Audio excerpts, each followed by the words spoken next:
Chinese vocational education has not only benefited Chinese companies' overseas development, but also helped with talent cultivation in other countries. In 2019, Chunde Polytechnic, a vocational school located in South China's Guangdong province, signed an agreement with a local company, Guangdong Qinstar Steel Structure Company Limited, to train its employees in Rwanda. 公司在海外承担了卢旺达大量的工程技术项目的时候呢，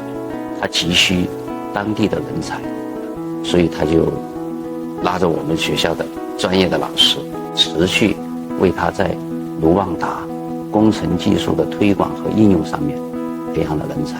我们跟他们的一些国家的涂料检测的实验室进行一些调研了解，我们发现呢，卢旺达他们的涂料这一块的技术技能相对是比较薄弱的。我们给他们的人员进行一些涂料的质检呐、涂料的生产制备呀、以及涂料的涂装啊这样的一些技术技能的培训。In May, Chunde Polytechnic, Guangdong Qinstar, and Confucius Institute of the University of Rwanda agreed to establish a vocational education base in Rwanda.